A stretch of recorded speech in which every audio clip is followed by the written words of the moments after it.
Parents didn't even notice I moved out. Now dad's threatening to cut college funds, but I graduated 3 years ago. So, I'm the youngest of five, and when I say youngest, I don't mean just by a little bit. There's like a 7 year gap between me and my next sibling. And to be honest, it always felt like I was invisible growing up. My siblings all had their own stuff going on, and I guess my parents just assumed that because I wasn't sick or having mental health issues like the rest of them, I didn't need them. I'm not trying to be all woe is me or whatever, but it's the truth. The others were always in and out of hospitals, therapy, you name it. And me? I was just there. The glass child, they call it, right? You can see me, but you don't really notice me. I was fine with that for the most part. I spent a lot of time by myself, playing video games, reading, keeping to myself. I had to learn to entertain myself because, well, no one else was really around to do it. It's not like I was expected to take care of my siblings, though. I've seen other people talk about how they had to sacrifice their childhoods to take care of brothers or sisters, but that wasn't me. My parents handled all that, so credit where credit's due. But because I wasn't causing problems, because I wasn't in crisis mode like my siblings, I just kind of fell through the cracks. I didn't need help, so I didn't get any. I don't think my parents did it on purpose or anything. It's just that when you've got four kids who are constantly dealing with health stuff, the one who's healthy is kind of like an afterthought. They were always so busy with hospital visits, doctor's appointments, and school meetings for the others that I just became this kid who didn't cause trouble and didn't get attention. It's like I was invisible, but not in the tragic movie kind of way, just in a practical, we've got our hands full kind of way. Anyway, I wasn't completely alone. When I was about 9, I made two friends, Mia and Clara, who were basically in the same boat.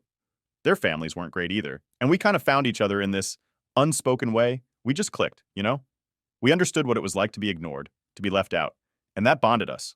Over time, they became more like my real family than my actual family ever did. We were inseparable all through school, and we stuck together even after high school ended. We went to college together, graduated together, and eventually moved to a new state together. It was like we built our own little family out of the scraps of what our real families couldn't give us. As for my parents, we didn't talk much once I left home. I guess that was to be expected, since we never really talked when I was still living there either. My mom would text me now and then, mostly small talk stuff like, "How's school?" or "What are you doing for work?" That kind of thing. Our relationship was super surface level, but honestly, that was an improvement from my teenage years. Back in high school, we barely spoke at all. So yeah, I didn't expect much from them, and I didn't ask for much either. I think what really made it clear how disconnected I was from them was this one phone call from my mom last year. It was a few days before Thanksgiving, and she called me out of nowhere. Now, we never call each other, so right off the bat, I knew something was up. The last time I had spoken to her on the phone was like maybe a year before that, when she told me about the time and place of one of my sister's funerals. That's how little we talked. So anyway, she calls me and asks what time I'm coming for Thanksgiving. And I'm sitting there like, wait, what? Because I had no idea they were even planning anything for Thanksgiving. It wasn't like we had some big family tradition or whatever. In fact, in my whole life, I can remember maybe 3 times that they even tried to do Thanksgiving or Christmas. It just wasn't a thing in my family. I told her that I already had plans. I mean, I was going on a ski trip with Mia and Clara. So it wasn't like I could just drop everything and come over, even if I wanted to. Plus, I live 2 states away, and I would have needed to book a plane ticket months ago if I was going to come. But she acted like I was just being difficult. And then she starts guilt tripping me, saying she was going to be all alone because my dad was going to spend the day visiting my brother in the facility he's in. He's like a 2 hour drive from them, so apparently my dad was going to be gone most of the day. I get it, I really do. But she gave me 3 days' notice. 3 days. And I was supposed to just magically show up and make her feel better? I told her I couldn't come, and she got mad, saying I didn't care about the family or some crap like that. I repeated that I already had plans, and she hung up on me. After the call, I sat there for a bit, feeling guilty but also kind of pissed. Like, I hadn't heard from them in forever, and now all of a sudden I'm the bad guy for not coming home for Thanksgiving? I scrolled through our old texts just to make sure I hadn't missed anything, but nope. Nothing about Thanksgiving, nothing about wanting to see me. She just sprung it on me last minute like I was supposed to drop everything and be there. I ended up sending her a text later that night, saying that I had a ski trip booked for Christmas and wouldn't be able to come for that either, but I'd love to catch up with her and Dad after the new year, trying to be nice about it. She didn't reply. A few days after that whole Thanksgiving mess, I was still trying to shake off the weird feeling. You know when something just nags at you and you can't quite figure out why? That's how I felt about the way my mom had tried to make me feel bad for not coming home. Like, she calls me out of nowhere, guilt trips me for not being there, but at the same time, she never actually told me they were doing Thanksgiving. It's like they expected me to be a mind reader or something. But anyway, I had pretty much moved on by then. I was getting ready for my ski trip with Mia and Clara. We'd been planning it for months, and I was super excited.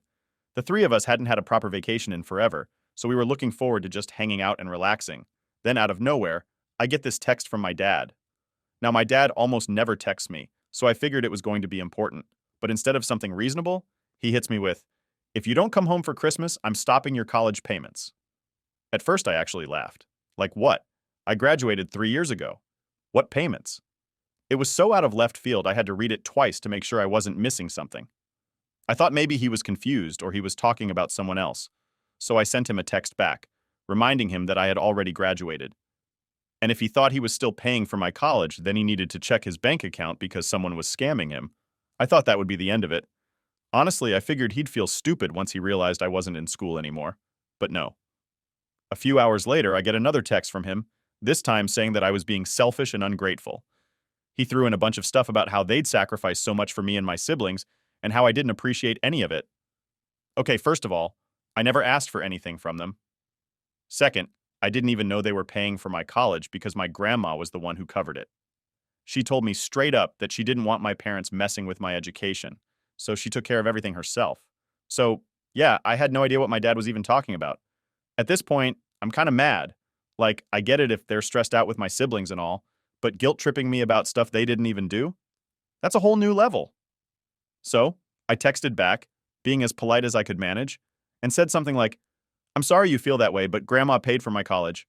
I'm happy to catch up after the holidays, but I already have plans." I thought that would shut it down, but nope.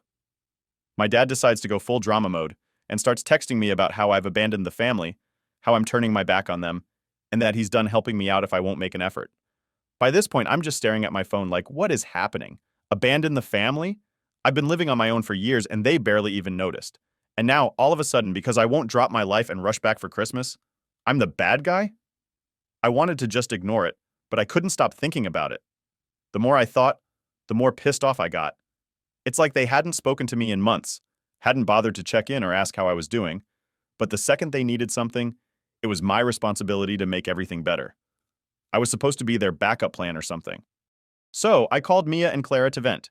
They both said the same thing, that it sounded like my parents were just using me as a guilt trip.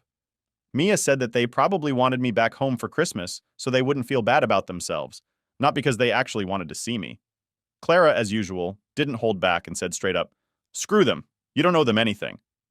I decided to sleep on it and cool off before responding again. But as I'm lying there, my phone buzzes again. It's my dad, but this time the text is short and cold. He says, "If you don't come home, don't bother coming back at all." I read that and honestly, I just felt numb. Like, how did we get here? How did we go from not talking for months to basically disowning me because I wasn't coming for Christmas? It didn't even feel real. I stared at the message for a long time, and part of me wanted to fire back and say something nasty.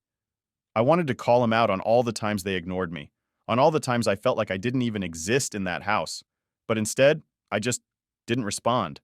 I put my phone down, rolled over, and tried to sleep. I didn't want to get dragged into some big family drama right before the holidays. I didn't want to deal with the guilt trips, the accusations, or whatever other crap they were going to throw at me. So I just left it. The next day, I woke up to more texts, this time from my mom. She didn't say much, just that they were disappointed in me, that they didn't understand why I was being so distant, and that they hoped I'd change my mind. I couldn't help but laugh a little because distant didn't even begin to cover it. I'd been distant my whole life, but they were just now noticing? I ignored the texts again and focused on getting ready for the ski trip. Mia and Clara were pumped, and honestly, I was too. It felt like the perfect escape from all the family nonsense. We hit the road the next day, and for the first time in a long time, I didn't think about my parents. I didn't feel guilty. I didn't feel sad. I just felt free. But of course, things couldn't stay peaceful forever. Just when I thought I could move past it, I got another message from my mom, this time right in the middle of the trip. She wasn't giving up. She said that if I didn't come home soon, they'd have to start making decisions about the future without me, decisions that I wouldn't like. That's when it clicked. They were planning something. something bigger than just Christmas. Maybe they were talking about one of my brothers or something with the house. I didn't know what, but suddenly it made sense why they were pushing so hard. They didn't want me around just for the holidays. They wanted me back in the fold for some bigger reason. And honestly, that realization was like a punch in the gut. All this time, I thought they were just being clingy or feeling lonely. But it was never about me. Not really. It was about what they could get from me. I was done. So, after that whole mess with my parents trying to guilt trip me, I thought things would just die down. I ignored their texts, went on the ski trip, and tried to focus on the fact that I had my own life, my own plans, and I wasn't going to let them drag me back into their world of guilt and expectations. But of course, it wasn't that simple. I was back home, just getting settled into my usual routine, when I got a message from my older brother, Jake. Now I hadn't talked to Jake in months, probably longer, actually. Jake was the one sibling who, when we were growing up, I thought would maybe understand me a little.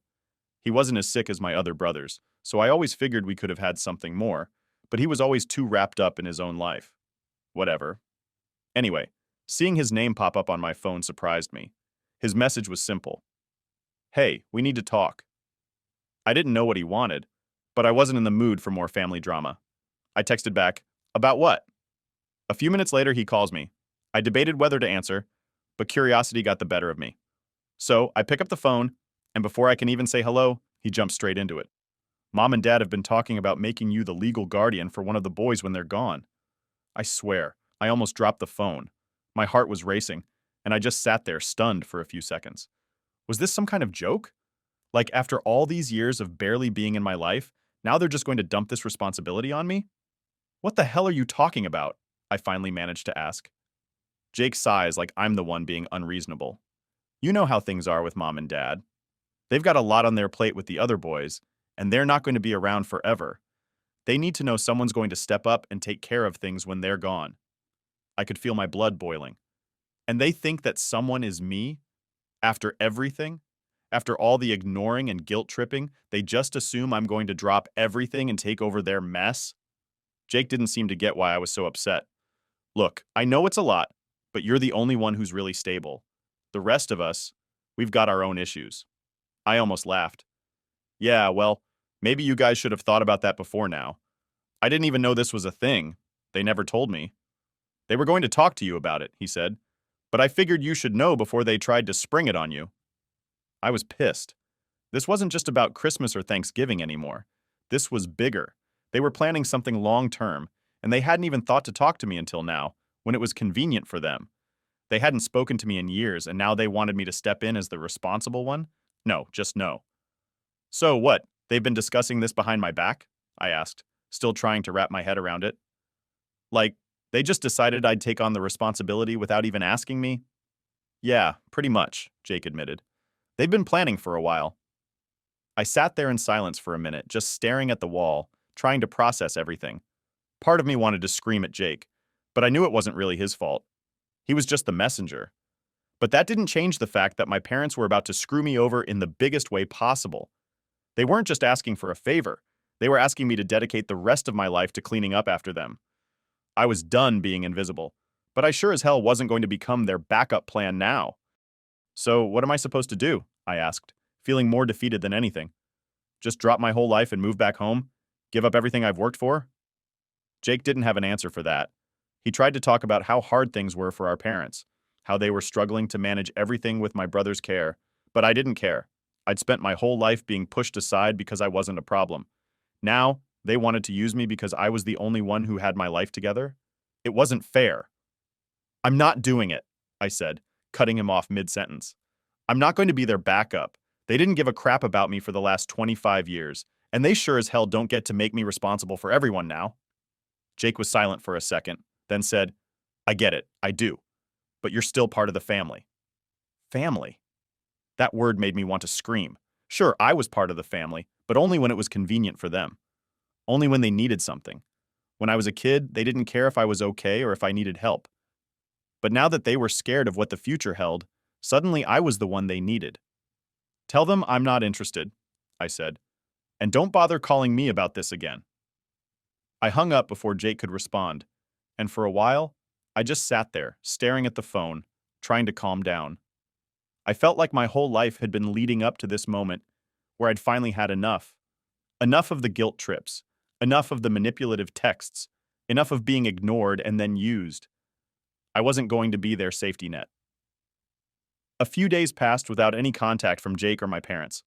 It was almost like they were waiting for me to come to my senses, to change my mind and be the good daughter they'd suddenly decided I should be. But I wasn't about to budge. I wasn't going to let them dump their problems on me just because I was the only one left standing. Then, a letter came in the mail. It was from my mom. She hadn't even called. She just sent a letter like we were living in the 1800s or something. The letter was long and rambling, filled with the same guilt-tripping crap I'd heard before. She went on about how much they needed me, how hard things were for them, and how they didn't know what they were going to do if I didn't help. But what really pissed me off was the last part. My mom wrote, "We're not asking for much, Olivia. We just need to know that when we're gone, someone will step up for the family." That's when I realized what this was really about. They didn't care about me. They just cared about making sure their mess was cleaned up after they were gone. They didn't want me back in their lives because they missed me or loved me. They wanted me because I was convenient, because I was the only one who hadn't fallen apart. I crumpled up the letter and threw it in the trash. I was done. Update 1. After that letter from my mom, I thought I had reached my limit. I mean, what else could they throw at me that I hadn't already seen? I was already done with their guilt trips, their manipulations. They're trying to make me responsible for their mess. But of course, I was wrong. It wasn't over. Not even close. A week or two after I trashed the letter, I got another call. This time from a number I didn't recognize. I almost didn't pick up, but something in me was curious. Maybe it was Jake again, or maybe it was one of my parents trying a different number since I'd been ignoring theirs. Either way, I picked up. "Hey, Olivia, it's Sarah." Now, Sarah is one of my sisters. We were never really close. I mean, she was always dealing with her own stuff, hospitals, therapists, all of it. I felt bad for her growing up, sure, but I didn't really know her. We were basically strangers living under the same roof. So, hearing from her now, after everything, felt weird. Hey, I said, not sure where this was going. "Look," she started, "I know things have been kind of rough between you and Mom and Dad, but I really need you to listen to what I'm going to say." I could already feel my stomach sinking. Here it comes, I thought. More guilt. More trying to drag me back in. "What is it?" I asked, trying to sound neutral, but already bracing myself for whatever crap was coming. She took a deep breath, and then she said, "They're not doing well. Like, really not doing well. Dad's health is going downhill fast, and they're freaking out because no one's stepping up to help with the boys. They're scared, Olivia. They don't know what to do." I didn't say anything for a second. It wasn't that I didn't care. I did. I didn't want to see anyone suffer, not even my parents. But after everything, after years of them not giving a crap about me, I couldn't just rush in and fix things for them. I wasn't their Band-Aid. "I'm sorry to hear that," I said carefully. "But I can't just drop everything. I have a life too, Sarah." She sighed, and I could tell she was frustrated. "I get that, but you're the only one who's in a position to help. Jake's barely holding it together, and you know what's going on with me and the others. There's no one else, Olivia. They're desperate." "Desperate because they ignored this for years," I shot back, feeling the anger bubble up again. "They let this all build up, thinking it would just go away. And now, because I'm the one who managed to get out and make something of my life, it's my responsibility? That's not fair, Sarah." "I know it's not fair," she said quietly, "but this is where we are. They need help." And there it was again. The same old story. The same old guilt. No matter what I did, no matter how far I tried to move away from it, they always found a way to drag me back. I could feel the pressure building inside me, the frustration and resentment that had been simmering for years now coming to a boil. "I'm not doing it," I said, my voice sharper than I intended. "I'm not going to be the one to clean up their mess. They didn't care about me when I was a kid, and they sure as hell don't get to come to me now just because it's convenient. I've got my own life. They need to figure this out themselves." I could hear the hurt in Sarah's voice when she spoke again. "I get it, Olivia, I really do. But this isn't about you or me. It's about the family. It's about what's going to happen to the boys when they're gone. If we don't step up, who will?" That hit me hard. Not because I suddenly felt responsible, but because it made me realize just how trapped we all were. My parents had spent years neglecting me, pushing me to the side, and now they were trying to use me as their escape plan. And my siblings? They were stuck in the middle of it all, just as trapped as I was, only they didn't have the strength to fight back. "I'm sorry," I said again, softer this time, "but I can't. I won't." There was a long pause, and I could feel the weight of her disappointment through the phone. But I wasn't going to cave. Not this time. I couldn't. Okay, she said finally, her voice flat. I'll tell them. She hung up before I could say anything else, and I just sat there for a while staring at my phone, feeling a mix of relief and guilt.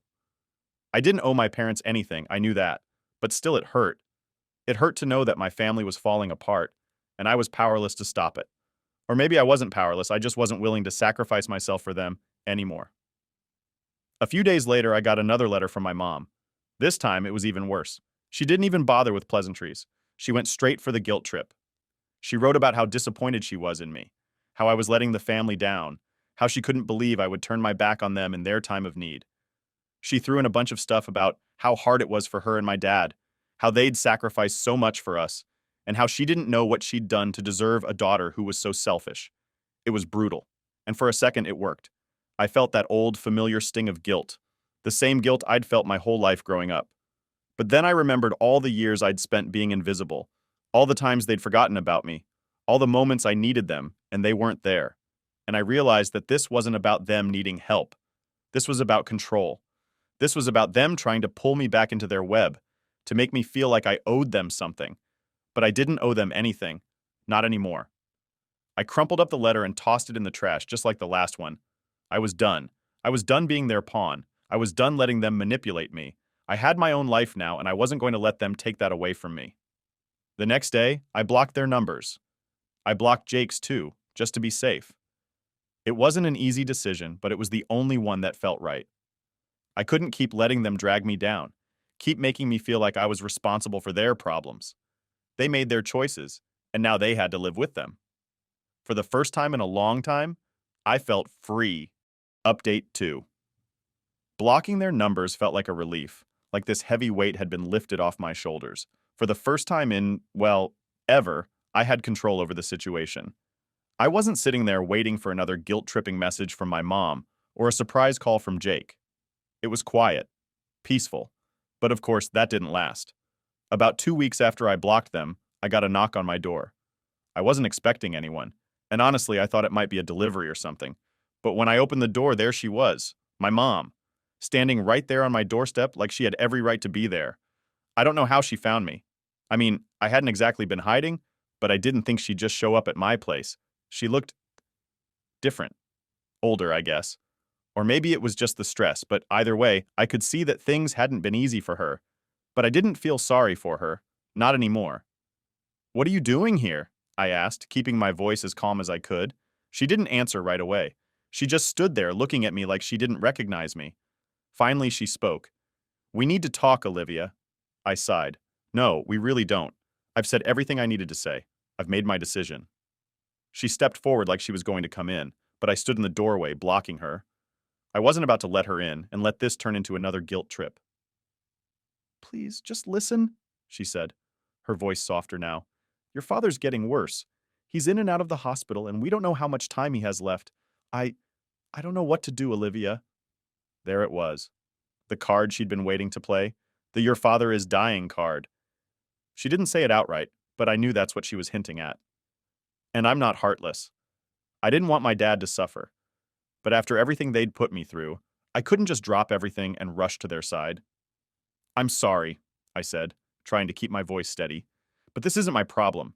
You and Dad have had years to figure this out. You can't just show up now and expect me to fix everything." She looked at me like I'd slapped her. "I'm not asking you to fix anything. I just need you to be there. For the family." "For the family?" I repeated, almost laughing. "What family? The one that ignored me for 25 years? The one that only talks to me when they need something? That's not a family, Mom. That's just manipulation." Her eyes widened, and for a second, I thought maybe she was going to argue with me. But instead, she just started crying. Right there, on my doorstep, she broke down in tears. And I didn't know what to do. I wasn't going to invite her in, but I couldn't just stand there and watch her cry either. "Look," I said, my voice softer now. "I get that this is hard for you. I really do. But I'm not your backup plan. I'm not the person who's going to come in and make everything okay. You made your choices. Now you have to deal with them." She wiped her eyes and looked up at me, and I could see the anger starting to replace the sadness. "We did the best we could, Olivia. You don't understand what it was like, raising all of you, dealing with everything. We didn't have time for you because we were trying to keep everyone else alive. There it was. The excuse. The same excuse I'd heard a million times before. And that's not my fault, I said, my voice firm now. You made the choice to have 5 kids. You made the choice to focus on everyone else and leave me behind. That was your decision, not mine. And now you're trying to make me feel guilty for it. I won't do it, Mom. I won't. She stood there for a long time, not saying anything, just staring at me like she didn't know who I was anymore. And maybe she didn't. Maybe in her mind I was still that little kid she could ignore because I wasn't causing trouble. But I wasn't that kid anymore. I was done being invisible. Finally, she spoke. So, that's it. You're just going to turn your back on us? I shook my head. No, you turned your back on me a long time ago. I'm just finally walking away. She didn't have anything to say to that. She just turned and walked away, heading back to her car. I watched her go, feeling a strange mix of emotions. Part of me was sad, sure, but most of me just felt free. Like I'd finally let go of something I'd been carrying for years. Something I should have let go of a long time ago. After she left, I went back inside and sat down, trying to process everything that had just happened. I wasn't angry anymore. I wasn't even hurt. I was just done. Done with the guilt, the manipulation, the constant feeling like I wasn't enough. I wasn't going to be their backup plan. I wasn't going to be their last resort. I had my own life to live, and I wasn't going to let them drag me down anymore. The next few weeks were quiet. I didn't hear from anyone. No calls, no letters, nothing. And honestly, it was the best I'd felt in a long time. I focused on work, on my friends, on my life. I wasn't looking over my shoulder, waiting for the next message from them. I wasn't living in the shadow of their expectations anymore. And then, about a month later, I got an email. Not from my mom or my dad this time, but from Jake. It was short, just a few sentences, but it said everything I needed to know. Dad passed away last night. I thought you should know. I stared at the email for a long time, not really sure how to feel. I wasn't surprised. I knew this was coming. But I didn't feel sad either. I didn't feel much of anything, honestly. I thought about responding. I thought about calling Jake, asking how he was holding up, maybe even offering my condolences. But then I realized that this was just another step in the same cycle. Another chance for them to pull me back in, and I wasn't going to fall for it this time. I closed the email without replying and went on with my day. I wasn't part of their world anymore, and I was finally okay with that.